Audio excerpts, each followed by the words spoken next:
Yibane, we will build it. Olam chesed yibane. We will build this world from love. Yibane, we will build it. Boker Tov, good morning and welcome to today's Elul Soul Brew, curated voices from around the world bringing you on a journey through introspection and inspiration leading up to the high holidays.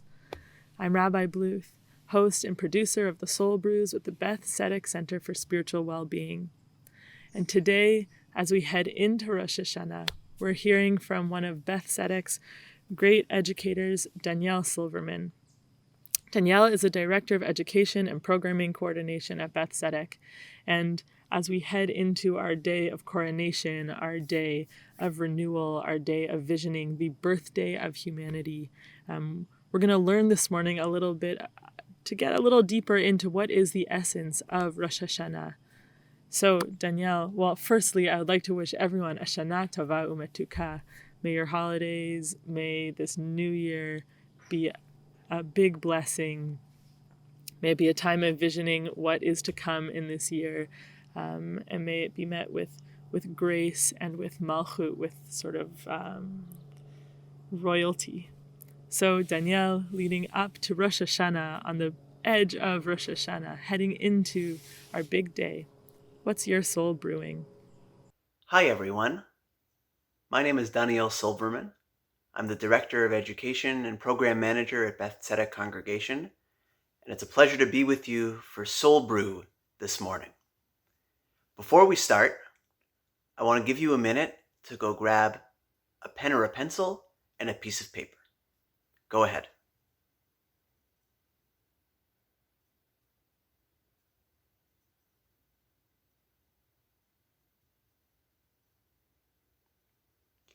Okay, hopefully you're back.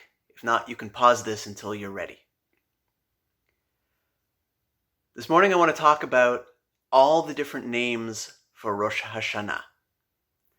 Rosh Hashanah actually has 5 different names. And I want to spend a little bit of time exploring each one of them and giving you the opportunity to write down some thoughts as to how they might connect to you. So let's begin with the name that we've already used, Rosh Hashanah, the head of the year. This name makes sense. This is the moment where we switch the calendar year of the Jewish people. And so it's essentially our New Year's, our January 1st. But by calling it Rosh Hashanah instead of Rishon Hashanah, by calling it the head of the year and not the first of the year, there's something important for us to learn. We learn that we need to lead with our heads. And in contrast, not be people who strive to necessarily be first. Not be first in line, first to finish something necessarily. It's not about who wins. It's about who leads with their head, who leads with their intellect, who leads with their emotional response to what's going on in the world. So if you would like, I'd love for you to write down on the paper Rosh Hashanah in Hebrew or in English, or you could write head of the year. And I'd like you to take a moment to think about what is one way in this coming year that you're going to use your head differently. You can think of that any way you want. You can think about your head as the place where your intellectual center lives, the place where your emotional center lives. It could be even physically, the top of your head, and what you might be doing physically with your head and your body. Take a moment and write one thing down that might be an aspiration or a wish or a hope for how you might connect to this year as a year of Rosh Hashanah.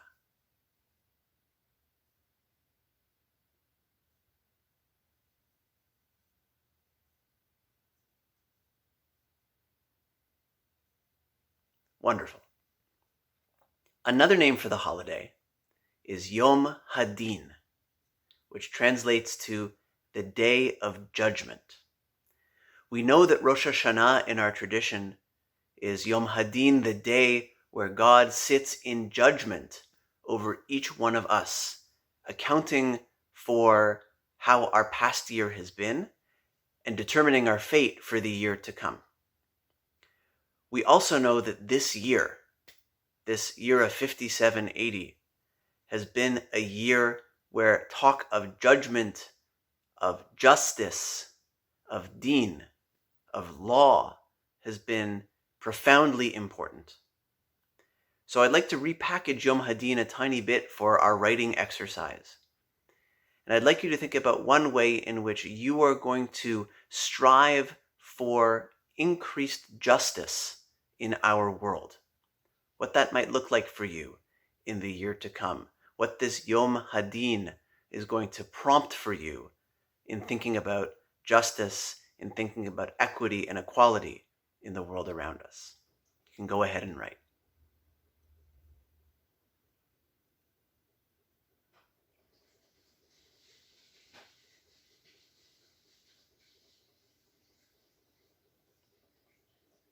Excellent. And again, if you need more time, you're more than welcome to press pause until you're ready to continue. Name number 3 for the holiday that we will celebrate is Yom HaZikaron. Yom HaZikaron translates to be the day of remembrance. And in our tradition, the idea is that God is remembering the promises that God has made to our ancestors. That God will always look out for, protect, and be kind to the Jewish people. That's where Yom HaZikaron comes from, and it's not to be confused with the modern holiday or the modern commemorative day of Yom HaZikaron, the Israeli national holiday that usually takes place in the spring. So I'd like for you to think, and then in a moment write, about how this is going to be a year of remembrance or remembering for you. What is it from your past, your individual past, your familial past, your communal past, your national past? What is it that is in the rearview mirror that you would like to revisit? Maybe it's a wonderful memory. Maybe it's a difficult or challenging reality that you would like to work to fix. It could be in your personal life. It could be something much bigger and broader than that. But what is it that we either need to remember, or what is it that we might need to recall and bring into our own individual memory? Something that we can work towards bettering or improving this coming year. Something from our past. I invite you to go ahead and write.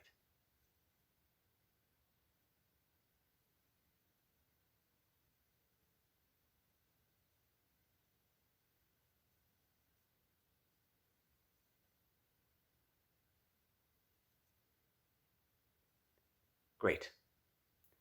Now on to name number 4. Rosh Hashanah is also called Yom Tru'ah, the day of blasting. This, of course, connects to what is probably the most well-known custom of Rosh Hashanah, which is sounding the shofar. So when we're thinking about Yom Tru'ah, I'd like us to think about this in 2 possible ways. One is to think about it as the person blowing the shofar, the one who is putting in breath in order to produce, in this case, sound. So one option for the short writing exercise that I'll give you time to do in a moment is to think about how your breath, how your output, how your words or your song might be something that can contribute to change and improvement in this coming year. The other way to think about Yom Tru'ah is to be the recipient of that breath and of that sound, to hear. So what you could write about instead, or in addition, is what do I need to open my ears to in a new and different way this year? Who or what or how might I be a better, a more empathetic, a more present listener, whether it's to and for people in my life, or to and for issues in the world around me. So again, whether you're choosing to write about the production of breath or of sound, what am I going to say and speak, or the recipient of that breath and sound, what am I going to hear? How am I going to listen differently this year? You can go ahead and write a thought.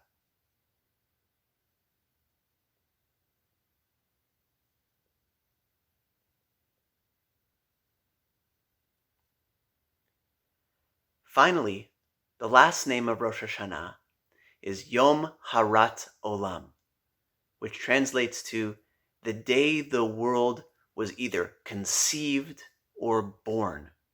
Usually we actually translate it as the day the world was created. In our tradition, Rosh Hashanah is the anniversary of the day where God created human beings. This idea of Yom Harat Olam deeply connects Rosh Hashanah to the natural world around us. And so I'd like you to think about, and then in a moment write, what is one way in which you might wish to better our world? That could be our physical, natural world, with ideas connected to environmentalism and stewardship. That could be our human world in terms of societal issues that we're struggling with. But in either case, I'd love for you to write a thought about how you might improve Ha'olam Shelanu, this world whose anniversary of its birth we are celebrating on Rosh Hashanah. You can go ahead.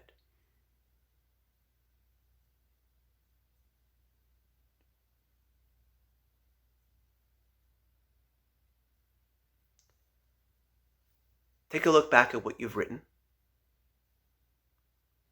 And I invite you over the remainder of Elul and the period of Rosh Hashanah and the Aseret Yemei Tshuva and Yom Kippur, and in fact throughout all of this coming year, to take these ideas, if you're a writer, perhaps to expand upon them.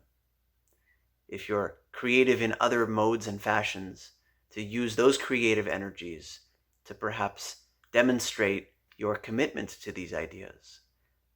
I hope that this exercise is something that will drive you towards action in this coming year, towards action or towards thoughts or towards opening conversations or towards thinking about things of the past that you might wish to revisit in one way or another.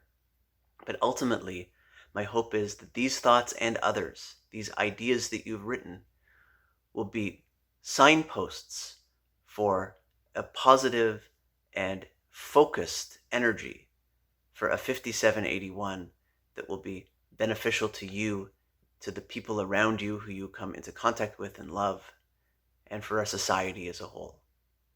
It's been a pleasure leading you through this exercise, and I wish everybody a Shana Tova Umetuka, that this be a year that is sweet, that is enjoyable, and ultimately, and most importantly, that is healthy and safe for all of us. We will build this world from love. Even now we